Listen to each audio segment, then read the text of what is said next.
before. Katrina, how did this escalate then so quickly, so suddenly for Tesla? Yes, well, as you said, it all began when an angry protester jumped on one of their display cars at this big auto show, and she was shouting that the brakes in her Tesla had failed, almost killing her and her family. And this outbreak happened to be captured by many spectators and subsequently went viral, which was a big embarrassment for Tesla, particularly at such a high-profile event. And then the reaction, basically, well, China's state-run Xinhua news agency published an article that said the quality of Tesla's electric cars must meet market expectations. And then a few hours later, the Communist Party itself weighed in, saying that the automaker should really respect Chinese consumers and comply with local laws and regulations.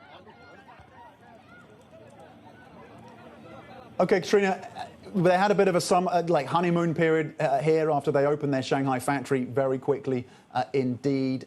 Is the bigger picture that the mood amongst customers in China is turning sour on Tesla? I mean, I still see plenty of these vehicles whenever I travel, whether it's in Beijing or Shanghai or Shenzhen. Yeah, look, I mean, that's true. Tesla is still by far and away the number one selling EV in China by a big margin. But I do think it's fair to say that we are sort of seeing a shift in tone. Even though, as I said, they're very popular, this is coming at a time when there's a lot of competition from local startups like NIO. That's really intensifying. And just over the last few months, it seems that Tesla's been just called out more frequently over defects in its cars.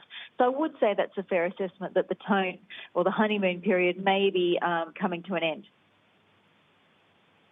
Do we have a sense, do we have clarity on whether this is legitimate, whether there really are faults at play here, whether they really have been missing a beat, Tesla, in terms of their customer service, or is this a more political set of actions that are being driven by the CCP, piggybacking on the back of some minor discontent? I think probably it is a little bit more of the latter. I mean, I think if there was widespread brake failures in Teslas, I mean, there's been, thousands of these cars sold in China. So I think you'd see a lot more accidents or, really serious things coming out rather than just these pockets of discontent.